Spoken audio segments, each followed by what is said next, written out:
uma questão de movimentos de reforma, ou seja, quando a religiosidade ela está caminhando muito para uma direção na modernidade ou enfrentando certos desafios relacionados a ansiedades modernas, ao surgimento de movimentos que tentam voltar à raiz dessa religiosidade numa reconstrução histórica a partir do momento no qual essas pessoas, essas religiosidades estão vivendo. Isso aconteceu, por exemplo, na construção do cristianismo, na época que a Igreja Católica praticava a venda de terrenos no céu, do que é a Sunna, a tradição do profeta, mas do que é idolatria, transformando a comunidade muçulmana, ao seu ver, numa grande massa de idólatras.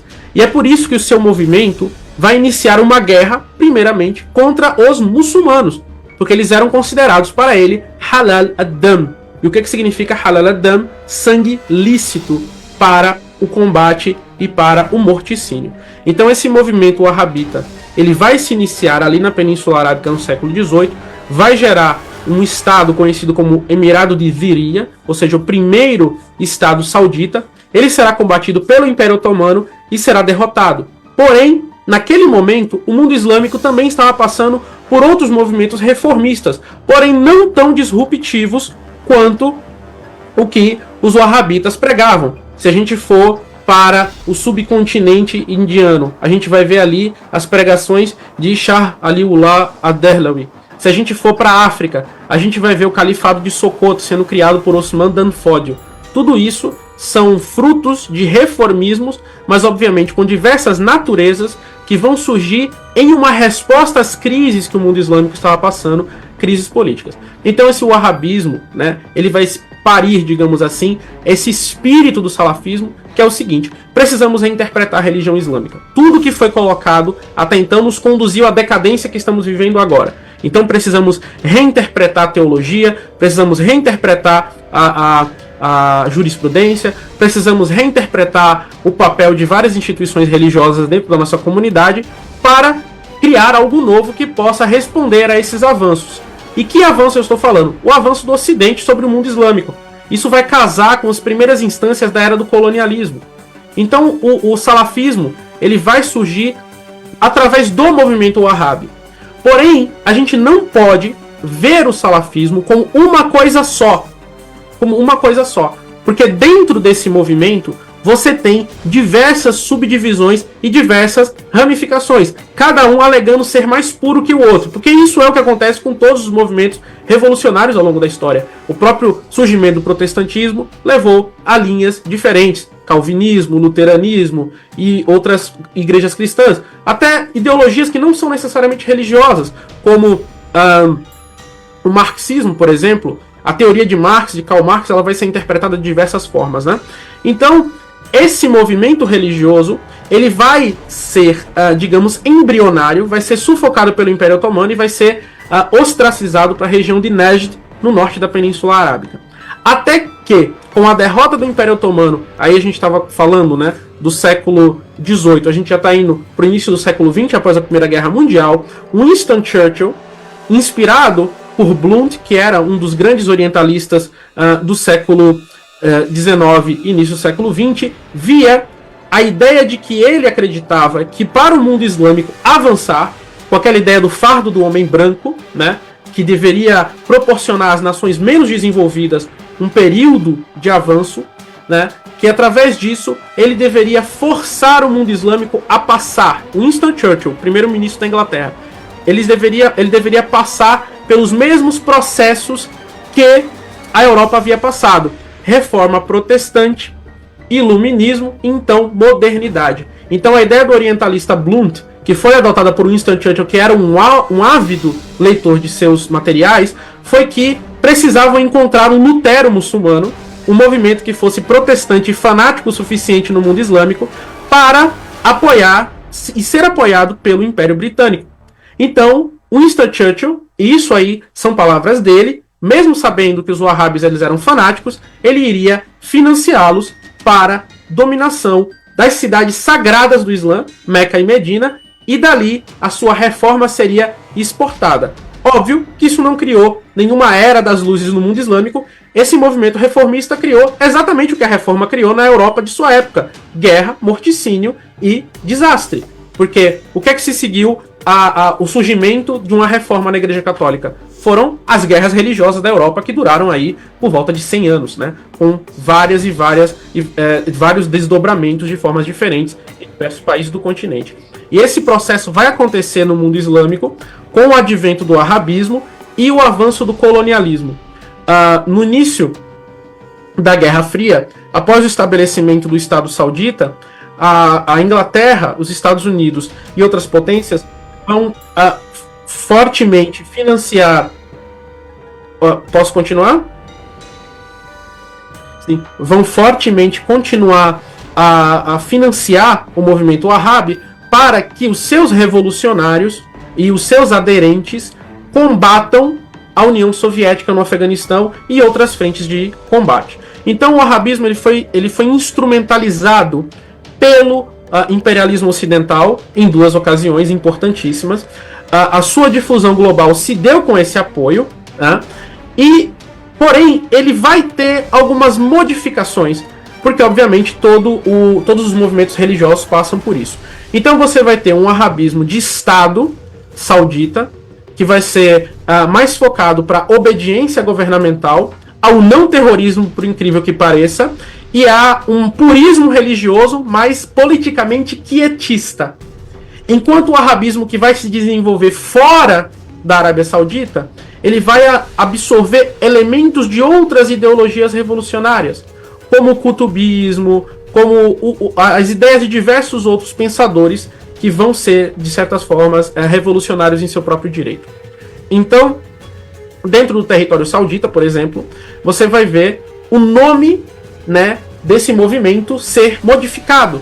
Ele não será mais chamado de Al-Wahhabiyya, como era no período otomano, e sim de Salafiyya, remetendo a seguir os Salaf, os primeiros muçulmanos. Entendeu? Então essa vai ser a gênese desse movimento. Mas justiça precisa ser feita.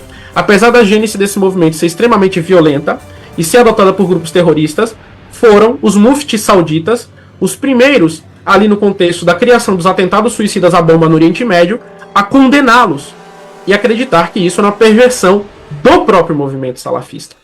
Mas o que estou postulando aqui não é uma teoria ou minha visão própria da história. Se vocês pegarem declarações de grandes membros do movimento salafista, né, da Salafia ou Wahhabiyya, como Adil Kalbani, que foi o imã do Haram Sharif, ou seja, o imã da Mesquita Sagrada de Meca do governo saudita, ele mesmo fala, o ISIS, o Estado Islâmico, Daesh, esses grupos terroristas, eu postei inclusive essa entrevista no meu canal legendada, eles têm como base e como colocação o movimento salafista, a salafia, né? A ideia de que os muçulmanos do mundo são inovadores, que eles são ahlul bidah, ou seja, são pessoas que são heréticas e criam novidades na religião e precisam ser combatidos e precisam ser atacados. E aí você vai ter diversas derivações políticas e problemas políticos gerados dessa mesma raiz. Temos nos estudos também o Sheikh Sani. O Mansur acabou de fazer aquilo que é uma história por detrás do salafismo, e eu queria entender da parte do Sheikh Sani, o termo salafia dá a um certo status diferenciado daquilo que são termos como Maulana ou mesmo como Sheikh, ou como você entende por trás dessa reivindicação dos atuais salafias que, como eu deixei antes de ficar com o Mansur, são expulsos de algumas mesquitas em Cabo Delgado? Assalamu alaikum wa rahmatullahi wa barakatuhu. Extensivas saudações para aqueles também que não são muçulmanos, estão a acompanhar o programa, e saudar também o Sheikh Mansur, e espero que esteja bem também. De forma primordial, nós temos de perceber o verdadeiro sentido da palavra Salafi. Salafi, linguisticamente, bimana ma salaf, aquilo que passou. Qualquer coisa que passou nós podemos chamar de Salaf, passou.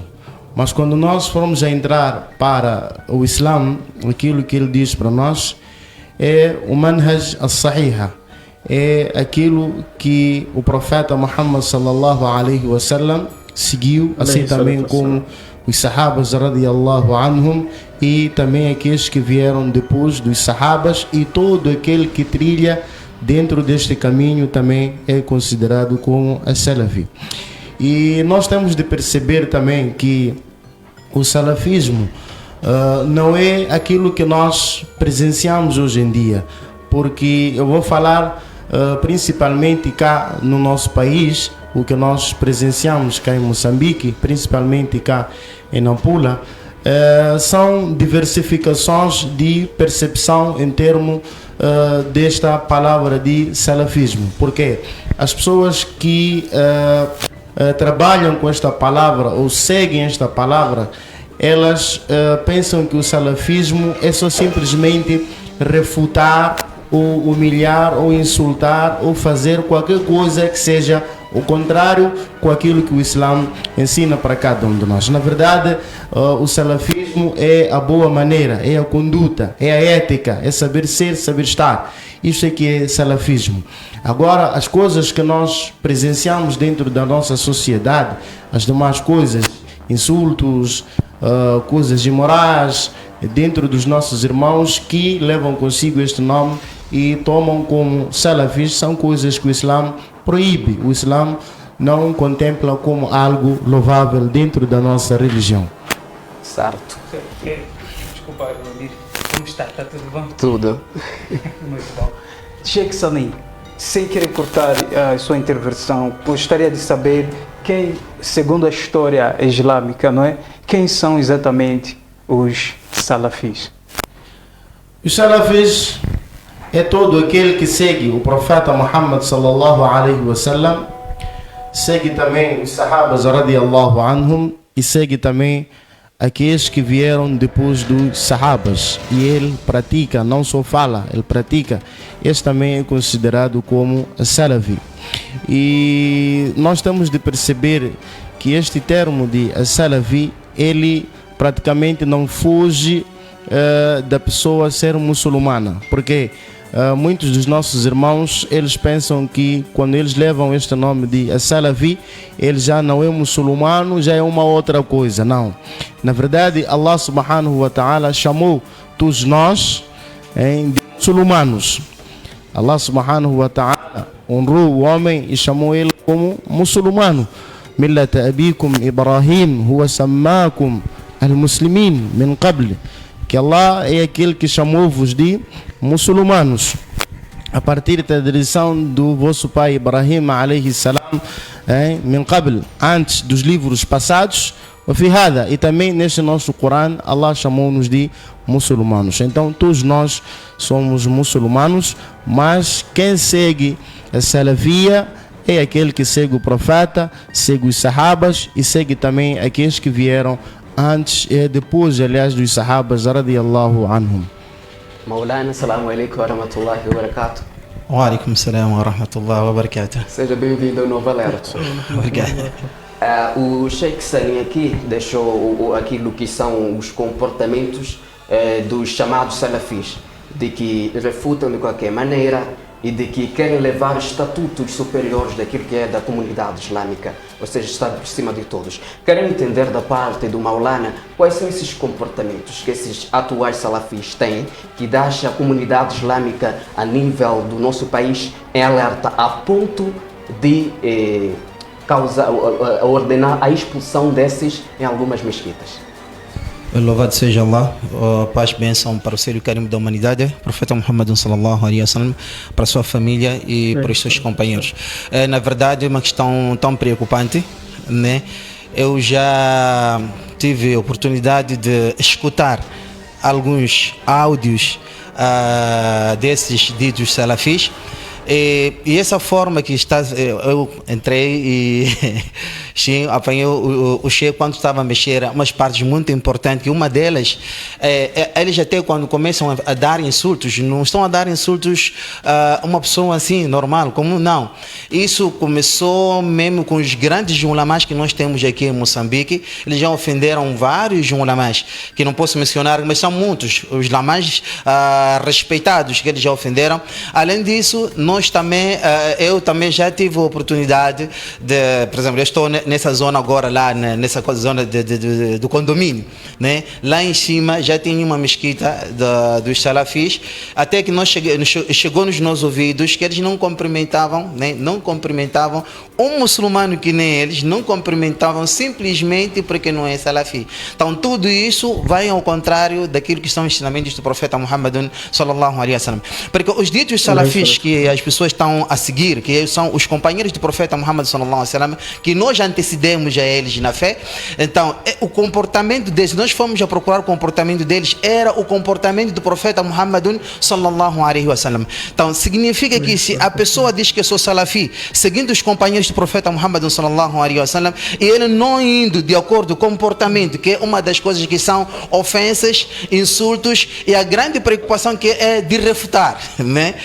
De refutar qualquer um que há de vir contrariar aquilo que eles não querem. Então, pronto, tem que contrariar. E existe uma outra parte também que às vezes que está a acontecer, que estraga hoje, a maioria dos jovens, eles escolhem certos ulamás, certos sheikhs, e fazem eles como ídolo deles, né? E aí o que é que eles fazem? Eles gostam, aquela pessoa que aqueles sheikhs gostam, e vão odiar aquelas pessoas que aqueles sheikhs que eles disseram que são nossos sheikhs, eles vão odiar. Então, a partir daí é que vem sujar totalmente as pessoas ditas como salafis através do comportamento deles.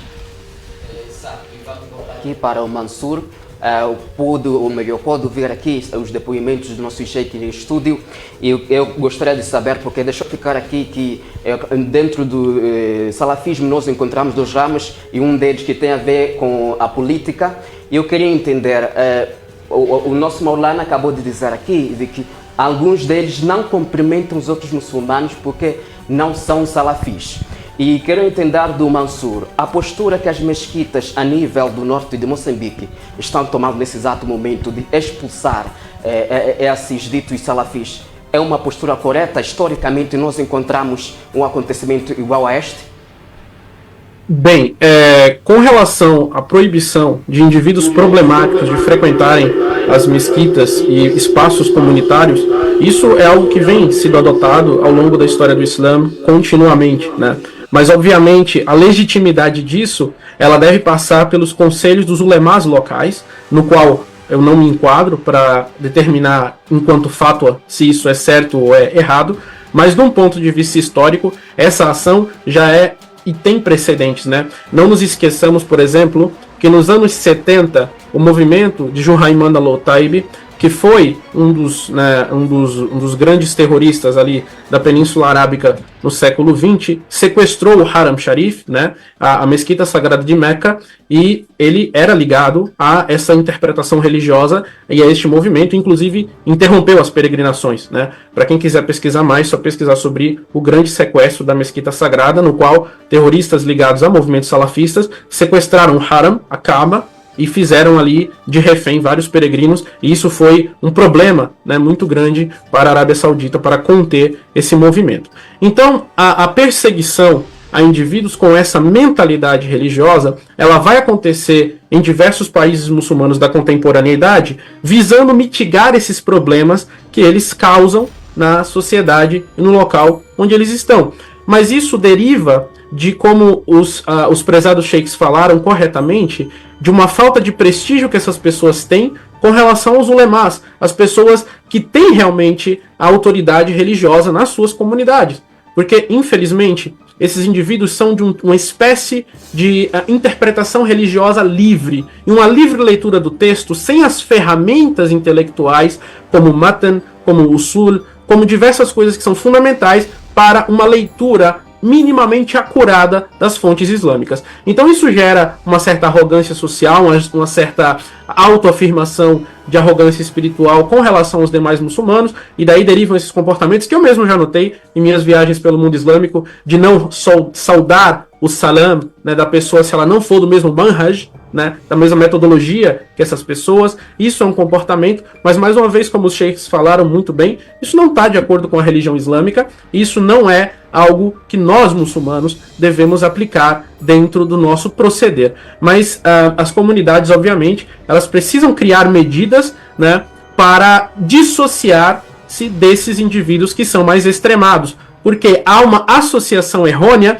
que é feita a todos os muçulmanos quando não há nenhum tipo de condenação e nem de medida social protetiva da comunidade. Moçambique é um país que tem uma comunidade muçulmana muito forte, influencia inclusive a nossa comunidade muçulmana aqui no Brasil. Temos diversos imãs moçambicanos, que eu tenho o prazer de chamá-los de irmãos, amigos e colegas de trabalho que estão atuando aqui no Brasil com a gente, e que Moçambique tem esse papel dentro do mundo islâmico de língua lusófona, que é muito importante, principalmente aqui no Brasil e obviamente no país de Moçambique também, mas que precisam afirmar enquanto medidas e deixar uma mensagem muito clara que os acontecimentos de Cabo Delgado e os acontecimentos desses indivíduos mais extremados dentro desse movimento, porque não são todas as pessoas que se identificam como salafistas que são dessa forma, apesar de rejeitarmos alguns aspectos aqui e ali de sua interpretação religiosa, não podemos fazer uma imensa generalização, né?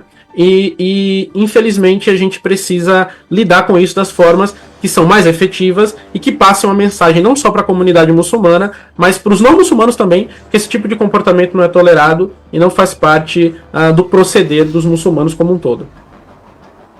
E na questão de o wahhabismo ter influenciado no salafismo, as duas ideologias convivem uma com as outras nesse exato momento? Ou uma influenciou, outra ficou por cima e outra desapareceu por completo?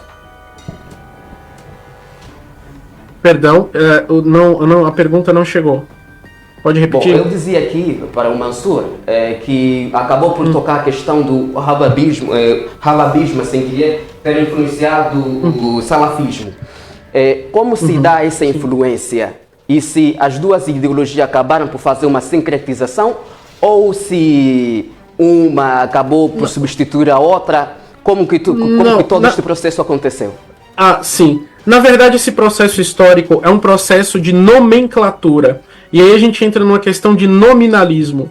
A associação e o termo ser denotado de forma muito negativa ao longo do século XX e no século XIX também, o wahhabismo como uma coisa extremamente associada a eventos ruins do mundo islâmico, fez com que diversos aderentes da teologia de Muhammad ibn Abdul Wahhab mudassem a sua própria nomenclatura e passassem a se chamar simplesmente de salafis, porque obviamente alegam, né, e postulam estar seguindo o salaf, né, as primeiras gerações muçulmanas, em contrário do que eles alegam sobre os demais muçulmanos ao redor do mundo. Então, esse sincretismo não é muito uma questão de adoção ou não adoção de ideias, mas sim de uma mudança de nomenclatura para uma nova apresentação. Se a gente for até o início, né, até as 3 últimas décadas do século passado, você vai ver essa mudança, né? Esses indivíduos não vão mais se apresentar, por exemplo, como Al-Ikhwan, ou vão ser conhecidos como Al-Wahhabiyya. Eles vão ser denominados e se autodenominar como a Salafia, né? Sempre como uma espécie de slogan, né, que é colocado para, olha, nós seguimos somente o Salaf as-Salih, as demais escolas muçulmanas de jurisprudência estão errados. Então aí também vai surgir o não mazhabismo, né, que é a tentativa de anulação das escolas de jurisprudência, e aí eu estou me referindo às escolas Hanafi, Shafi, Hanbali, Maliki. Então você vai ter toda essa questão. Mas foi de dentro do cerne da pergunta que você fez, historicamente falando, foi uma mudança de nomenclatura. O que era conhecido pelos detratores do movimento wahhabi como wahhabismo, passou a ser chamado de salafismo, para inclusive ter uma gama apelativa maior na comunidade muçulmana. Obrigado, Mansur, por ter estado conosco aqui. Deixa as suas últimas considerações e transmite os nossos cumprimentos aos nossos irmãos muçulmanos, moçambicanos, que estão aí no Brasil, como deixou ficar aqui. Muito obrigado a todos, né, que assistiram até agora. Espero que minha contribuição seja bastante positiva para a formação do conhecimento da comunidade muçulmana de Moçambique. É um país que eu tenho muita vontade de conhecer e um carinho muito especial. Tenho excelentes imãs moçambicanos, sheiks aqui no Brasil, que são meus amigos, e os imãs que foram convidados também para participar aqui do painel comigo. Me sinto bastante, assim, humilde, né, de estar aqui falando diante dos ulemás, subhanallah, que Allah me perdoe se eu cometi algum agafe, algum erro, né, me expressando de forma, digamos assim, a me sobrepassar sobre o que postularam nossos queridos sheiks, e convidar a todos a conhecer o projeto História Islâmica, que está aí atuando nas redes sociais todos os dias, trazendo informações e conhecimentos sobre a história e a sociedade muçulmana como um todo. Muito obrigado a todos e tenham um excelente dia. Assalamu alaikum wa rahmatullahi wa barakatuh. Wa alaikum salam wa rahmatullahi wa barakatuh. E aqui estávamos em conversa com Mansur Peixoto, ele que é o dono da página História Islâmica, que é uma página bem conhecida aqui em Moçambique e a nível da lusofonia. E voltamos exatamente com os nossos sheiks em estúdio e também vamos querer entender em esta... houve aqui uma reportagem que circulou, né, aquilo que é a nível nacional, que foi entrevistado um salafi. No entanto, uma questão chamou a atenção de todos nós, que eles querem enviar uma carta, segundo eles, para o Presidente da República e querem que eles sejam reconhecidos ou que essa, me permitam o termo, agremiação ou este grupo seja reconhecido. Há necessidade de ser reconhecido este grupo como um grupo à parte daquilo que é a comunidade islâmica do país? Volto para com o Sheikh Sani. De forma primordial, eu gostava de fazer uma explanação em torno daquilo que é a percepção desta palavra de Salafi, para melhor nós inteirarmos-nos melhor. Estava aqui a dizer que a Salafi é aquele que segue o profeta Muhammad sallallahu alaihi wasallam, juntamente com os sahabas radiallahu anhum e aqueles também que vieram depois dos sahabas, que são conhecidos como at-tabi'. E eu também gostava aqui de explicar que quando fala-se do salafismo, eu gosto de dividir em duas partes. Por que em duas partes? Gosto de falar do salafismo no seu todo, que é geral, e gosto de falar do salafismo principalmente no meu país, para nós traçarmos uma percepção correta e ampla em torno disto. Por que esta divisão? O salafismo é o manhaj al-sahih, é o manhaj correto, é a retidão. وَأَنَّ هَذَا صِرَاطِي مُسْتَقِيمًا فَاتَّبِعُوهُ. Certamente esta é a retidão de Allah, sigam que jamais vocês irão se perder. Isto é salafismo.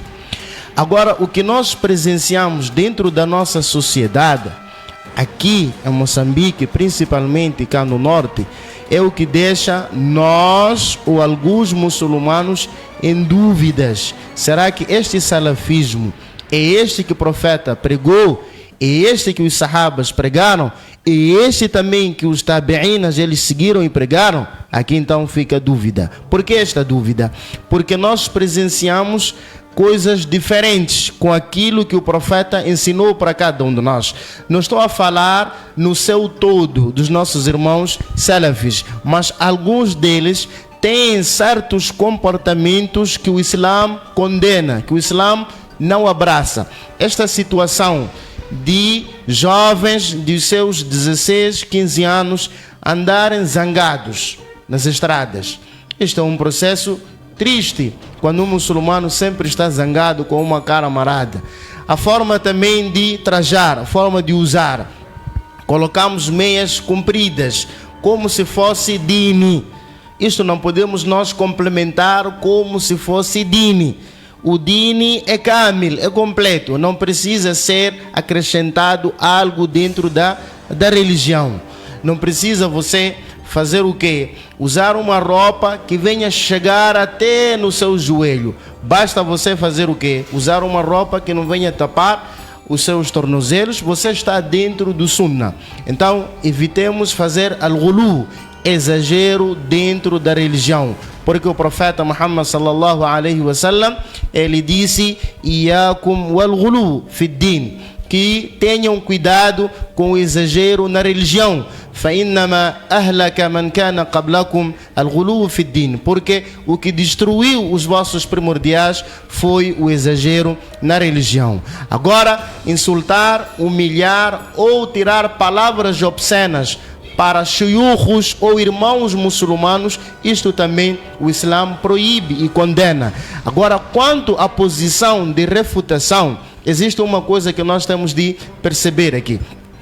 Dos nossos irmãos Salavia, estes principalmente cá no nosso país, no norte, aqui em Moçambique, aqui em Nampula, o que nós presenciamos é que eles querem que sejam dados a oportunidade de eles refutarem os demais shiurros, como se fosse o seguinte, como se eles estivessem a dizer que nós não falhamos, vocês falham, aceitem vós serem corrigidos e nós seremos os vossos tutores, as pessoas que irão vos julgar. Mas será que é assim?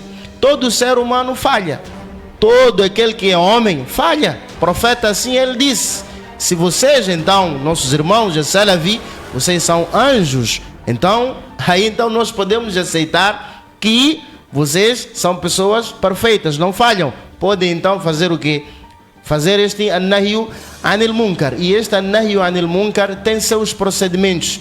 Ud'u ila sabili rabbika bil hikma, que chamai as pessoas para o caminho do teu Senhor com prudência, ética, moral, saber ser, saber estar. Esta é uma das coisas. Agora, indo mesmo à questão que me foi colocada em relação ao vídeo que circulou agora, em torno desta carta que os nossos irmãos Salavia, eles mandaram ou para o presidente, ou pretendem também enviar esta carta para com que este grupo seja reconhecido ou alguma coisa parecida, embora eu não tenha escutado na sua totalidade, mas é muito importante que nós venhamos perceber que a Salavia não é grupo.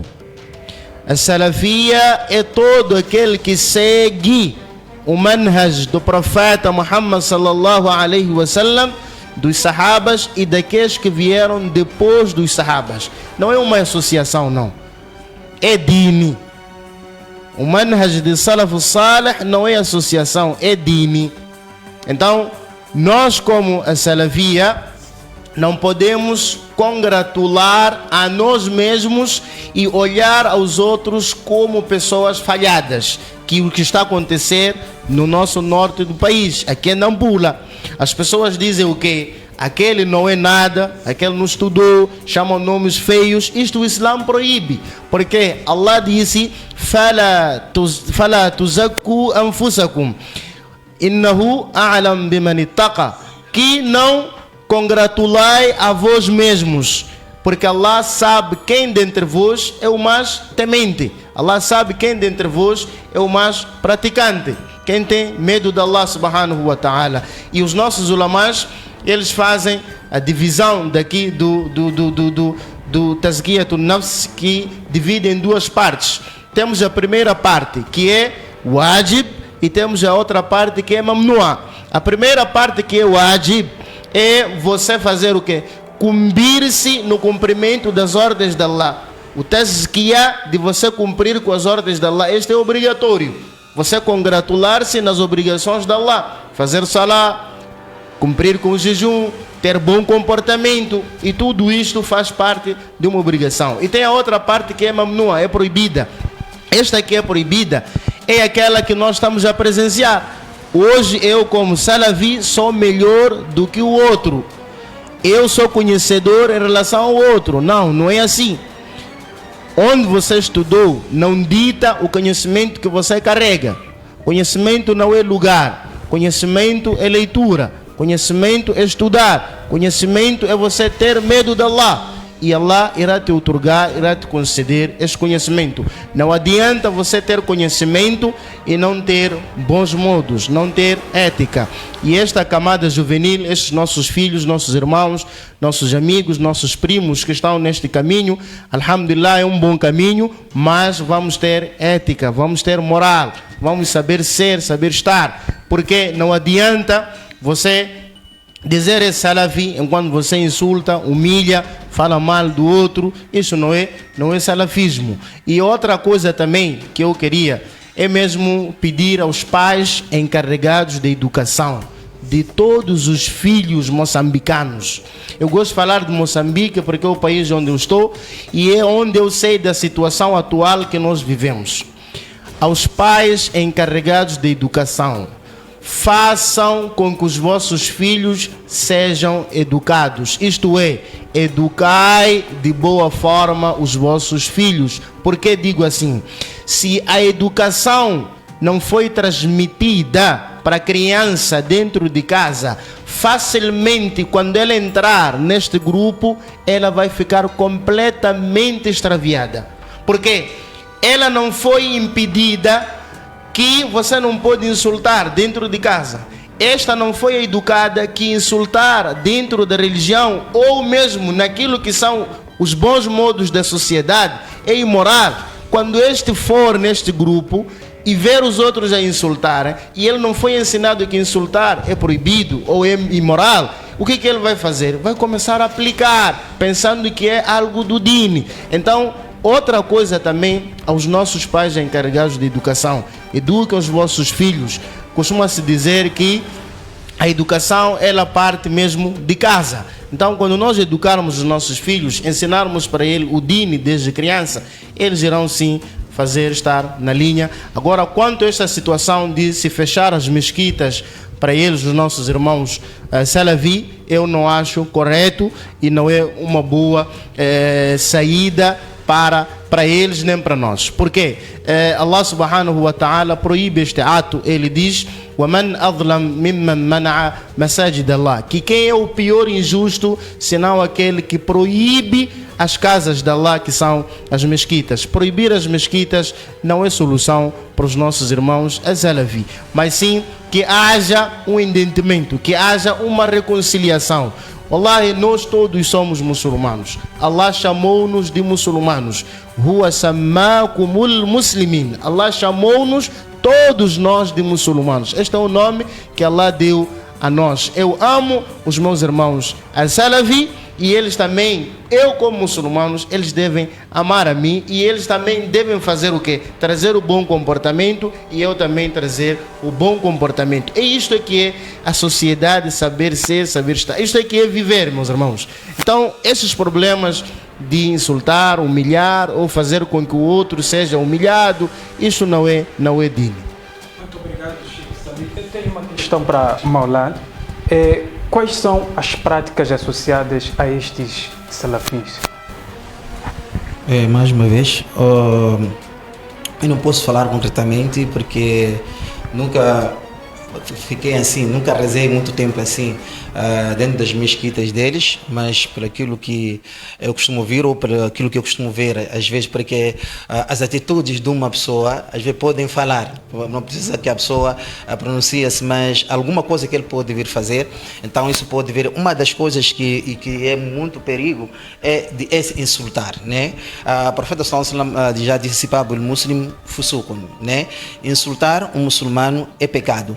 Uma coisa que eu posso dizer aqui, que de qualquer das maneiras, os salafi, porque a palavra salafi, meu irmão, você também é um salafi. Podemos dividir em duas partes. Podemos dizer o salaf, aqueles que seguem o profeta Muhammad sallallahu alaihi wasallam e seus companheiros, e também podemos dizer salaf como uma pessoa que antecedeu normalmente. Nós temos antecedentes aqui em Moçambique. Por exemplo, aquelas pessoas que lutaram pelo nosso país, aqueles já são, quer dizer, para nós, já são os nossos salaf, pessoas que antecedemos a eles. Então, podemos dizer, porque só a palavra salaf só não significa que ela só está dentro do Islã, mas a palavra salaf também é uma palavra normal.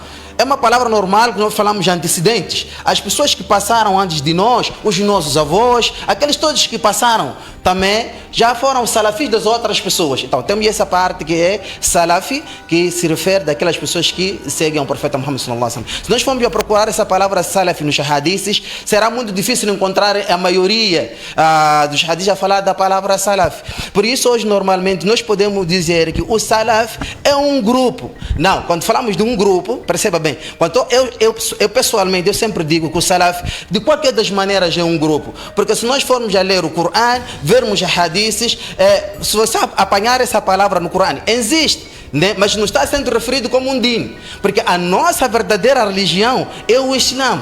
Todos, né, desde o tempo do profeta Muhammad sallallahu alaihi wasallam até hoje, a nossa religião é o Islã. O Sheikh citou um ayat antes, né?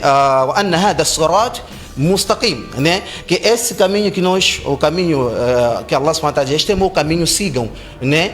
Não podem seguir um outro caminho. Alguns mufassirinas explicam que o sirat referido aqui é o Islã, não é verdade, né? É o Islã.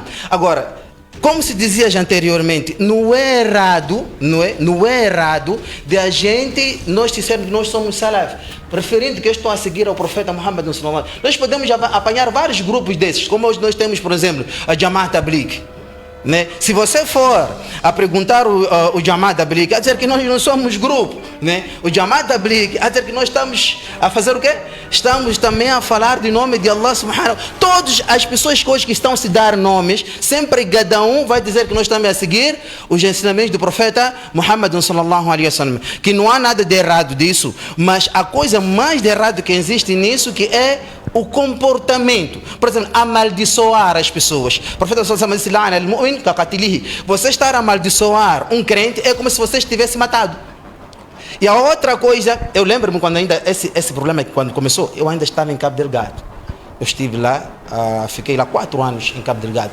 A situação, meus irmãos, quando começou em Cabo Delgado, isso começou normalmente. E os ulamás que estavam ali naquela zona, onde iniciou aquilo, sempre avisavam a autoridade. Eu já tive a oportunidade de escutar um vídeo que um chefe explicava que essa gente aqui são estranhas. Rezavam com sapatos, entravam na mesquita com sapatos, às vezes rezavam com facas. Então as pessoas alertavam, mas que tipo de pessoa? Às vezes diziam para as mulheres não irem para a escola, ensinavam as pessoas a não obedecerem ao governo. Tudo isso não tem nada a ver com o Islã, porque o Islã nos ensina nós sermos rebeldes. O Islã não é religião de rebeldia. O Islã, o profeta sallallahu alaihi wasallam, mesmo o Corão, aconselhou-nos nós a seguirmos os nossos dirigentes. Mesmo que esses dirigentes não nos dar os nossos direitos, o nosso dever é de nós obedecermos. Eles serão questionados as suas responsabilidades e nós também seremos questionados as nossas responsabilidades. Não é de nós lutarmos contra o governo. Existe mais um outro problema que nós acho que já discutimos aqui, que era uma das coisas dos salafis, é a foto, né? Eles tentam repudiar essa parte que é a foto. Às vezes eles regentam que as mulheres não tinham que ter cartão de eleitor. Nós falamos com o chefe Farouk, testemunhas, estiveram numa zona onde as mulheres não tinham que tirar foto, porque não tinham que ter cartão de eleitor por causa de ter o quê? Foto, OBI. Mas como é que esse vai viver nesse país? Como é que essa pessoa sem BI vai estudar? Como é que essa pessoa sem BI irá viajar? Como é que essa pessoa sem BI irá fazer o seu negócio? Como é que essa pessoa irá viver na sociedade? De como essa pessoa vai se interagir com o mundo? Então, totalmente todas as coisas estão dentro dos salafis. Às vezes eles aparecem a querer, existe outro grupo que tentam fazer o quê? Rejeitar, fugir desse tipo de comportamento. Mas, para eu terminar, não quero falar por causa do nosso tempo, não há nenhum problema. Eu, por exemplo, eu já tive conversas com vários salafis. Nós tivemos um aqui, e começou com essa coisa, que todos os áudios que esse indivíduo teve, só são insultos. Agora, quando vamos à questão muito importante que eu recordei-me agora, que é se eles poderiam ser aceitos quando pediram para serem reconhecidos. Uma coisa, irmão, nós temos que prestar muita atenção. Aquilo quando começou em Cabo Delgado, fecharam as mesquitas. Fecharam muitas mesquitas. Eu recordo uma vez, eu não me recordo quem era naquela altura, que era o Ministério do Interior, que apareceu ali, fez o salat na nossa mesquita. Uma das reuniões que tinham feito lá é que era as pessoas que querem fazer depois daquela situação tinham que ir para as instituições grandes mais famosas de Moçambique. Nós temos o Conselho Islâmico, né? Temos o Conselho Islâmico, que é uma das grandes instituições de Moçambique. Temos a CIMO, né? A Comunidade Islâmica de Moçambique. Temos aquele que eu chamo de a comunidade mãe, mesmo as pessoas não reconhecem, que é a comunidade maometana. Né? Então, tem aquelas instituições reconhecidas. Agora, neste preciso momento, nós temos essas duas instituições mais famosas, estão irmãs em cima, que é a Comunidade Islâmica de Moçambique e temos o Conselho Islâmico. O meu conselho seria que o governo não tinha que aceitar o reconhecimento desse tipo de coisa, de instituição ou de salafis, sem que eles passassem primeiros nesses grandes instituições, que é Conselho Islâmico e a comunidade islâmica de Moçambique, para ver qual é a situação dessa gente. Porque o comportamento... Eu tenho um jovem na Cala que não cumprimentava o próprio seu pai. Por não ser salafi, chamava que ele é bidati. Então não tinha que cumprimentar. Olha até que ponto nós vamos reconhecer esse tipo de instituição, sinceramente. Mesmo que eles dizem que são muçulmanos, mas com esse tipo de atitude, até que ponto um filho não pode cumprimentar o seu pai? Então, e quando são excomungados, dizem-se perseguidos. Agora, sabe, então, com esse tipo de atitude, não pode. Então, por isso eu digo assim, para mim, eles não tinham que ser reconhecidos sem que primeiro passassem nessas instituições muito grandes. Nós temos aqui também os nossos ulamás grandes, que são experientes, né? Nós temos aqui o nosso presidente da CIMO, temos Maputo, temos o Sheikh Aminuddin, temos Mullah Nazir. Então, só falar das pessoas que são experientes nisso, são os nossos mais velhos. São mais velhos, porque não basta só você ter o conhecimento, mas também precisa você ter experiência da vida. Então, esses aqui, além de terem um conhecimento, mas também são pessoas experientes. Então, eu acho que o governo ele tem um sítio para poder entrar para legalizar o salafismo em Moçambique, porque é melhor ter muito cuidado. Se for a legalizar o salafismo, sem que ele primeiro fazer uma revisão completa da atitude do que está a se tratar, porque as próprias mulheres, uma coisa que não sabiam. Então, Maulana, gostaria de afirmar que esses salafis estão totalmente fora do padrão do islamismo. Sim, eu digo assim, não todos, né? Porque há aqueles que se chamam de salafi, alhamdulillah, né? Mas uma coisa, meu irmão, tenho certeza, a maioria não estão a ir de acordo com o que é o salafismo. Eu quero dizer agora, na mesquita onde eu estou, tem senhoras que estão, algumas delas estavam lá no salafismo, quando vieram dizer que à noite, disseram que quando nós vamos dormir com os nossos maridos, nós temos que ficar assim como nós estamos, bombardar, todas elas bem trajadas. Não é história, até eu tentei desmentir, será que não? As outras todas eu estive lá, até sair. Vocês estão vendo? Então, eu acho que a maioria, estou a falar, por exemplo, em Moçambique onde nós estamos, do sul até, falo aqui, na nossa zona norte, a maioria, meu irmão, não tem aquilo que se chama, não tem aquela conduta, não tem aquele comportamento do salafismo. Uma coisa que o Sheikh disse anteriormente, uma das coisas muito que é errado é se achar de superior, né? Se achar que eu sou o melhor. Será que você for espreitar no seu livro onde das ações que você já vai para o Jannah?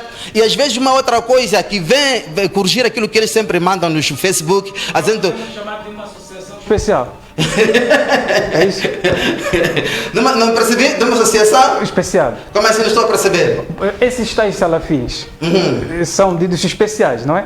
Já que o Sheikh disse que eles se acham de serem mais pessoas, mais alguém. Isso, até porque às vezes dizem que o único grupo que vai safar, porque são salafis, o único grupo que vai safar é o salafi. Se você for a ler os hadiths, onde fala-se da salvação, são daqueles que são Ahl Sunnah, né? Esses, não há nenhum hadith que fala da salvação, fala do salafi. A não ser a dizer que os salafis é que vão safar, não. Os que vão safar são aqueles que estão a seguir o caminho do profeta Muhammad sallallahu alaihi wasallam e dos seus companheiros. Só que nós, quando vamos dar as nossas explicações, é daí que nós puxamos, dissemos que o salafi, aqui refere-se ao salafi, está a ver, né? Mas enquanto a disse não está a falar do salafi, eu sempre digo uma coisa, é a minha opinião, eu sempre digo uma coisa, meu irmão. Se alguém recitou o ayat, ou ele foi citar um hadith, e depois dele traduzir e começar a dar os seus comentários, começar a dizer que isso quer dizer, temos que lhe prestar muita atenção já, porque já vêm as palavras deles. O que a gente consome muito hoje são palavras das pessoas, que quer dizer, do que as próprias palavras do ayat ou do hadith.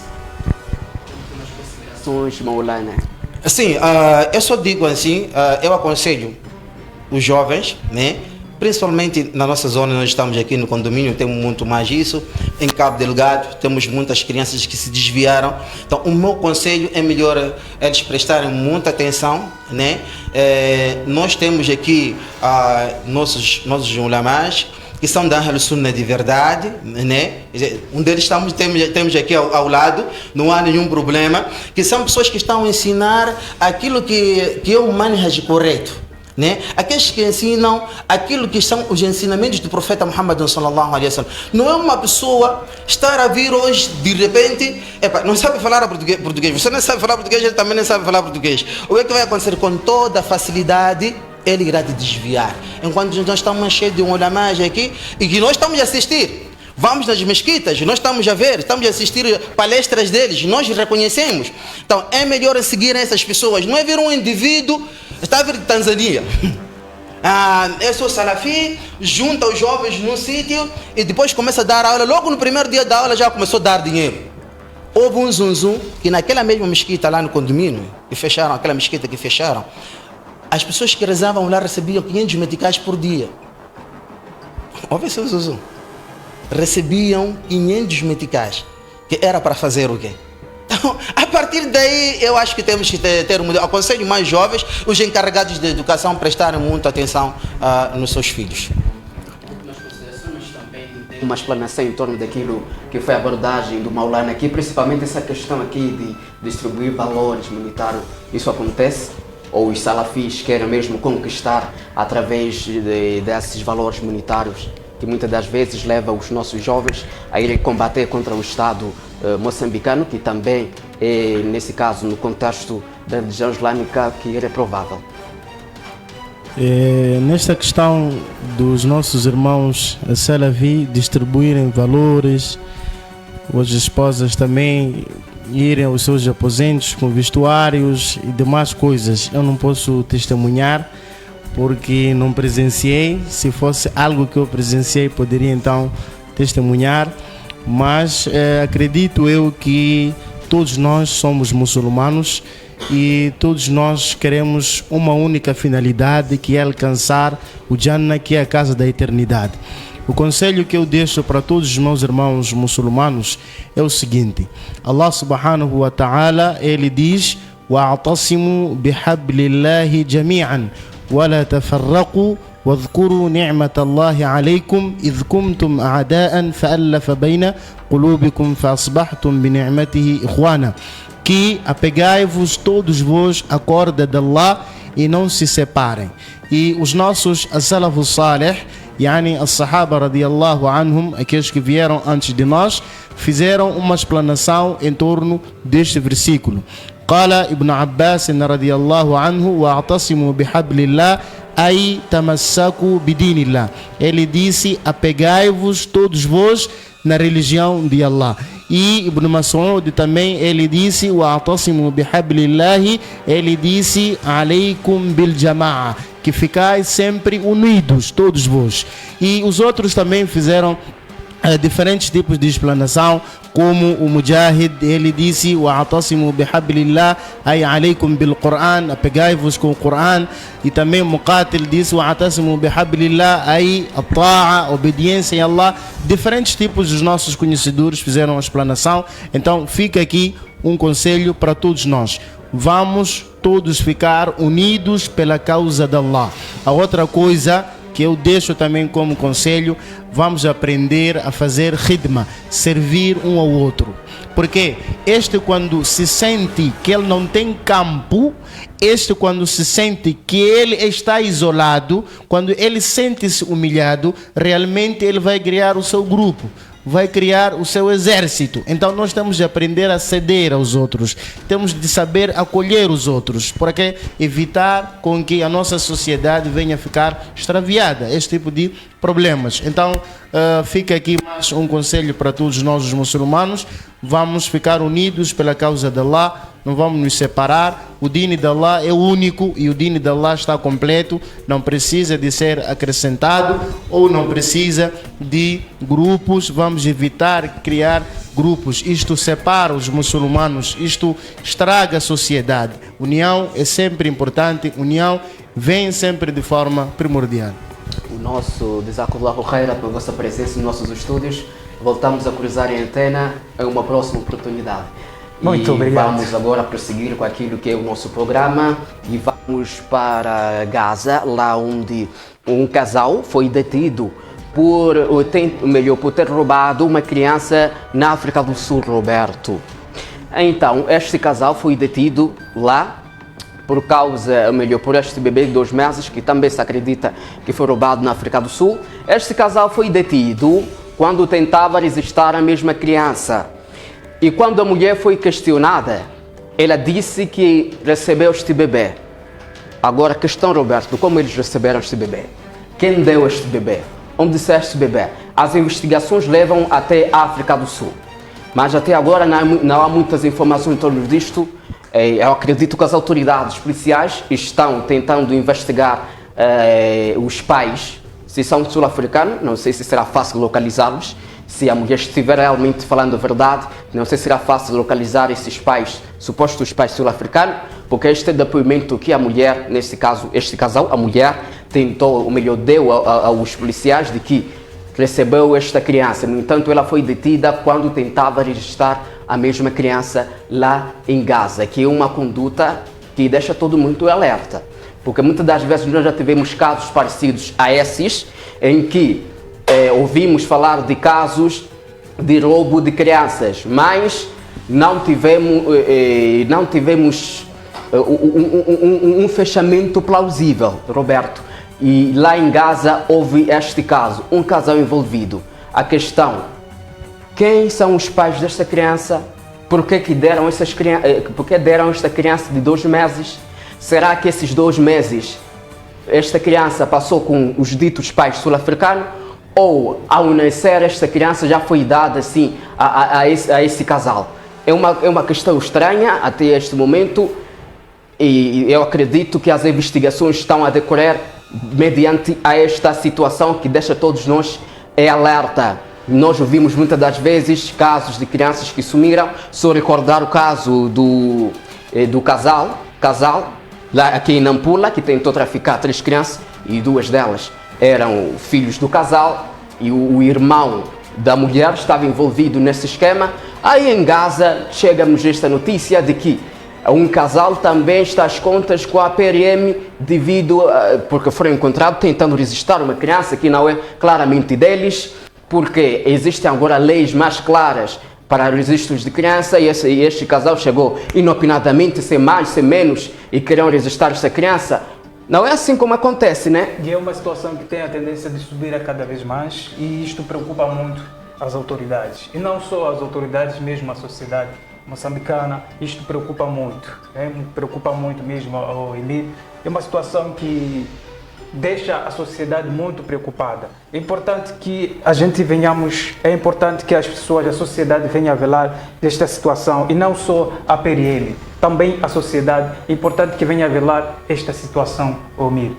Pois é, e a detida disse que, como eu disse antes, ela recebeu esta criança porque a mãe não tinha possibilidades de criar a mesma. A questão é, esta criança, a mãe chegou até, nesse caso, em Gaza, para dar esta criança, onde eles encontraram esta mãe, que dificuldades esta mãe vivia para que acontecesse esta situação. Se queriam adotar esta criança, por que não recorreram métodos legais para obter a adoção desta criança? Não é assim. Criança não é roupa, não é uma coisa que você chega e começa a dar a uma outra pessoa, olha, cuida disto aqui, como se fosse um objeto. Um objeto, se me permitem o termo. Então, devido ao depoimento deste casal, as autoridades policiais suspeitaram, e há uma necessidade aqui de nós, como uma sociedade inteira, ficarmos atentos a este tipo de situação. Esse casal que supostamente foi doado esta criança porque a mãe não tinha condições de cuidar. Eu já tinha dito aqui nas outras lições que, por exemplo, aqui na província de Nampula, existem muitas mulheres que não são casadas. No entanto, têm um empreendimento. Nós encontramos as nossas mães aqui vendendo comida pré-confeccionada. Nós já fizemos uma reportagem sobre isto, dessas mulheres. Então, que tipo de dificuldade essa mulher vivia? E será que agora que ela se livrou, supostamente se livrou desta criança de 2 meses de idade, será que a vida dela melhorou? Esta é a questão que nós temos que fazer. E outra questão é que vai mesmo para as mulheres, será por problema de externidade? Será este problema que leva com que as mulheres venham cometer esse tipo de ato? Pois é. E nós já tivemos casos iguais a esses, outros que acabam por interromper a gravidez de uma maneira muito rudimentar, que deixa até a sociedade em alerta. Mas existem uma dessas que decidem dar, nesse caso, continuidade à gravidez, mas depois acabam por dar adoção à criança por méritos ou por maneiras desconfiáveis, igual esta situação lá em Gaza. Então, a situação que nos deixa em alerta, porque este dito casal é um casal suspeito que não que não forneceu informações credíveis a ponto de não estarem na malha da polícia. E assim tem acontecido esse caso. Acreditamos nós que haverá responsabilização deles até apurar se lhe há fato como esta criança chegou nas mãos deste casal. No entanto, vamos para, nesse caso, a cidade de Nampula, a nossa capital do norte, onde uma funcionária do Hospital Central de Nampula foi expulsa por seu indiciamento no esquema de venda de sangue. E nós sabemos que na final finda comemorou-se o dia do doador, e nós temos este caso que nos chega aqui desta província, da nossa província de Nampula, que tem a ver com esta funcionária que é indiciada no envolvimento no esquema de venda de sangue. Questão, Roberto, eu sempre faço esta questão: o que leva a esses funcionários a se envolverem nesse tipo de esquema? Nós já tivemos aqui o depoimento do Presidente da República, em que ele falava sobre isto, de pessoas que desviam medicamento e desviam ataduras dos nossos centros de saúde. E aí temos esta informação que nos chega aqui da nossa cidade, sem esquecer do outro caso, dos 2 funcionários do Hospital Central de Maputo, que também foram expulsos por estarem envolvidos neste tipo de esquema suspeito, fraudulento, em que essa gente se envolve nessa altura do campeonato. E nós não entendemos. Pelo visto, é um esquema que dá muito dinheiro. Olha, os doadores vão lá na maior fé para doar, para que os acidentados ou alguma pessoa que precisa passar por uma cirurgia possa ter acesso, nesse caso, a sangue. E nós encontramos funcionários internos que vendem. Se calhar existem pessoas que precisavam de sangue e foram, nesse caso, o banco, e não encontraram. E esses funcionários têm descaradez de dizer que não temos sangue, mas sabem muito bem que fazem a comercialização ilegal do mesmo, nesse caso, no Hospital Central. E esta situação é uma situação que nos deixa em alerta, porque nós também já tivemos, também na Matressoa, na Zambésia, em que os doadores reclamavam das condições, de que não recebem condições necessárias para procederem à doação de sangue, porque eles precisam de uma alimentação especial para procederem com esta nobre missão. Mas, pelo aquele depoimento que nós tivemos sobre este caso, lá na província da Zambésia, que eles acabavam por receber pão e ovo. Pelo menos foi isso o depoimento que alguns doadores, a nível daquele ponto do país, deram ou comentaram sobre esta situação. E esta funcionária foi expulsa. Pergunta, Roberto, valeu a pena? Perdeu o emprego. Perdeu o emprego, não vai mais poder comercializar sangue que as pessoas doam na maior fé. E acaba nesse tipo de situação. Será que vale a pena sacrificar um emprego por causa desse tipo de situação? Não vale a pena. E nunca vai valer a pena. Já foi expulsa. Não vai ter uma renda mensal. E outra questão, Emílio, por quantos meticais a esta funcionária chegou a vender este líquido precioso? Uma questão que talvez... com o seu emprego. E não vai poder mais, mesmo se fossem 5 mil por dia, não importa.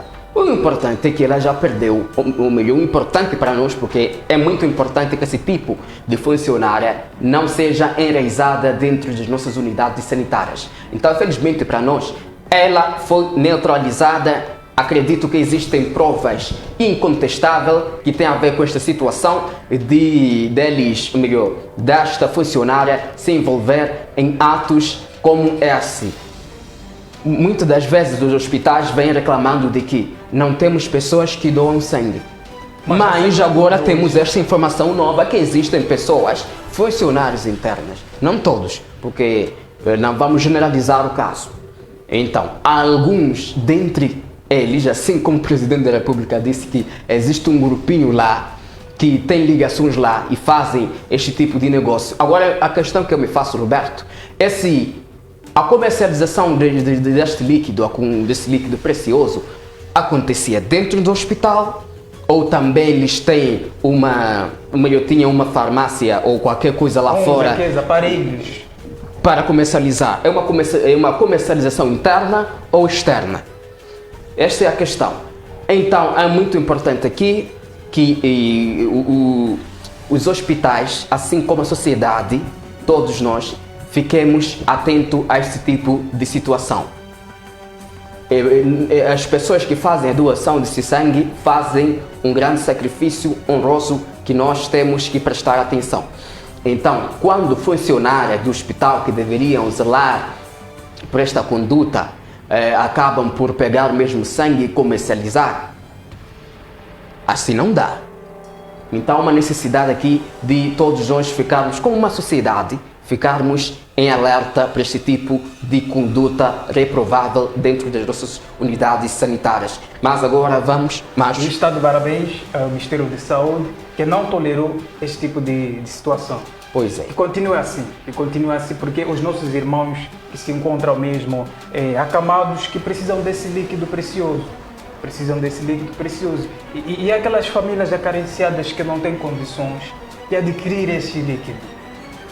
Pois é, e falou-se aqui da questão de serem esquema. Sem esquema, nós acreditamos que são vários indivíduos envolvidos nesse esquema. Então, que esta funcionária que foi neutralizada, que é indiciada neste tipo de crime, possa nos levar a outros que estão também envolvidos neste tipo de crime, para que isto não volte a acontecer e para os doadores de sangue, assim como as pessoas que precisam deste líquido não venham por passar por dificuldade por causa de funcionários como estas.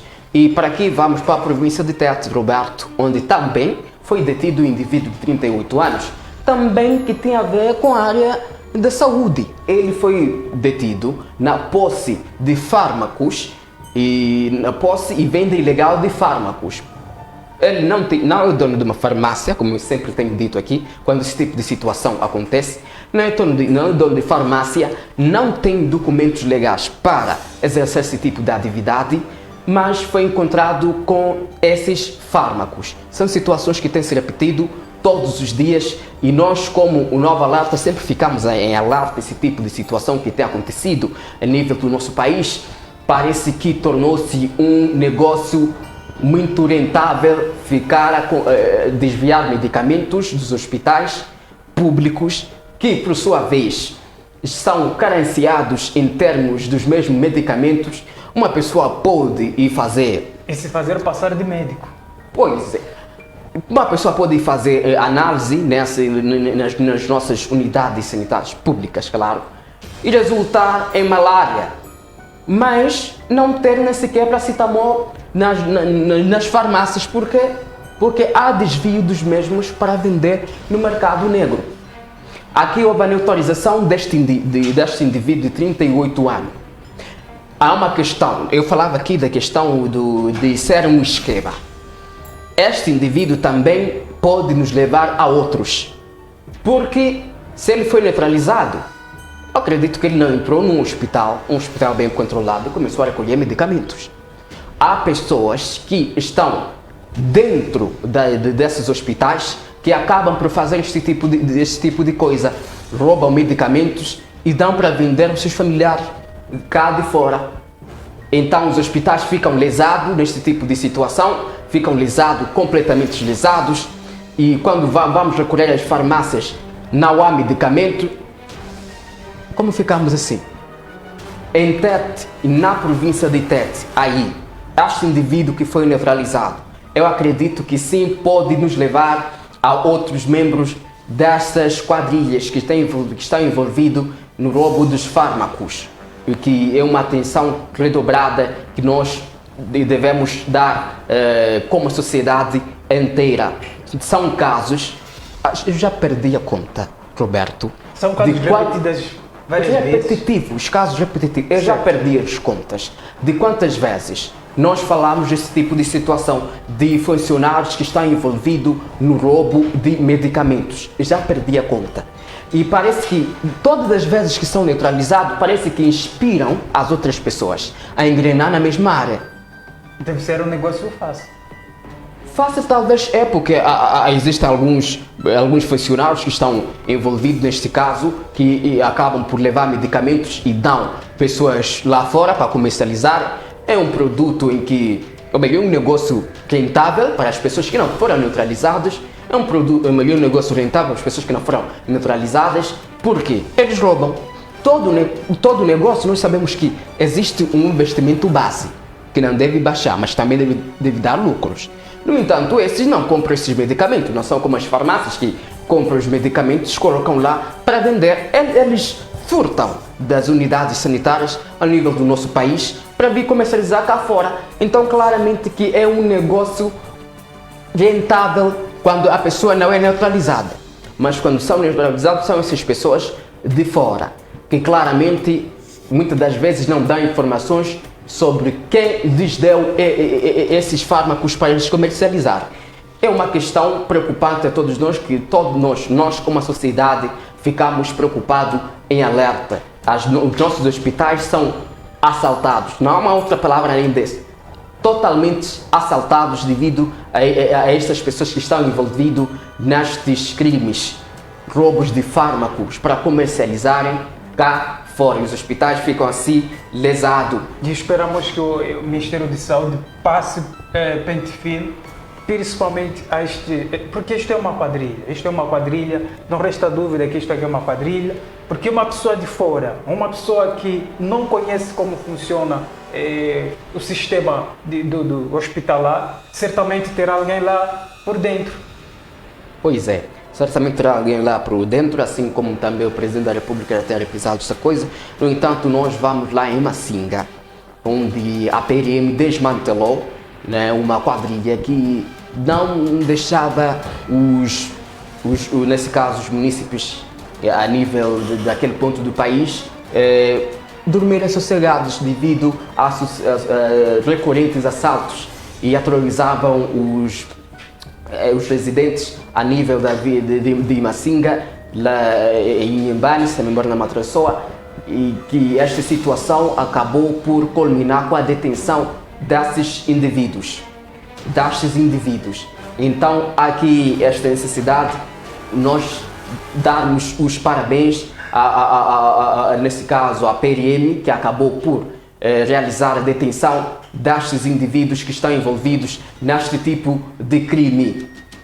Há pente fino, há pessoas detidas por envolvimento neste tipo de situação. Isto nós como a sociedade nos dá uma certa firmeza de estarmos sendo protegidos, porque a PRM está a trabalhar. Falamos aqui do caso da detenção do casal envolvido no caso do roubo do bebê de 2 meses de vida. Também falamos do caso da funcionária que foi expulsa porque foi detectado seu envolvimento no caso de venda de sangue aqui na província de Nampula, concretamente no Hospital Central de Nampula.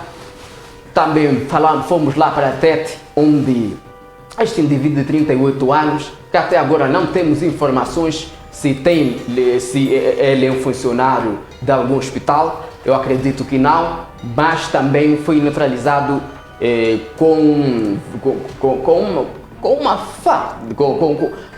com medicamentos que eu acredito que fazem falta nesse exato momento nas nossas unidades sanitárias. Estavam lá sendo comercializados com esse indivíduo que não tinha alvará para o fazer, mas mesmo assim procedeu com a comercialização indevida desses medicamentos a nível do nosso país. Foi detido. E aqui em Macinga temos o caso desses assaltantes também que foram detidos. Felizmente, quando nós vemos falar com esse tipo de caso, nós não temos aquilo de em lugar incerto. Nós não temos o lugar incerto. Há detenções que estão a acontecer a nível do nosso país por pessoas que estão envolvidas neste tipo de crime. E que continua assim.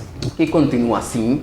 E nós vamos voltar amanhã, quando forem pontualmente 11 horas, para falar tudo aquilo que a frequente sociedade moçambicana, são essencialmente 12 horas e 24 minutos em todo o território moçambicano. E hoje falamos de uma questão bastante interessante, que é a questão dos salafias, esta questão que deixa toda a sociedade, nesse caso islâmica, com uma pulga atrás da orelha. Nós recebemos aqui Mansur Peixoto, nesse caso diretamente de São Paulo, nesse caso do Brasil, que nos deu um feedback histórico daquilo que pode ser considerados os salafias. Também nós recebemos os nossos maulanos aqui em estúdio, que também nos deram um feedback positivo do comportamento desses ditos salafias que andam aqui pelas pladarias do nosso país.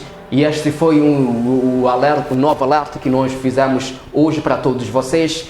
E nós voltamos amanhã, quando for essencialmente 11 horas, Paulo. Exato, 11 horas, mas os nossos agradecimentos vão mesmo para os nossos caros internautas e telespectadores por esta audiência de segunda-feira. Muito obrigado mesmo e prometemos voltar amanhã, quando forem pontualmente 11 horas. Fique na restante programação. A seguir temos Entre Linhas e Átomos com Hortêncio Checua. Até lá.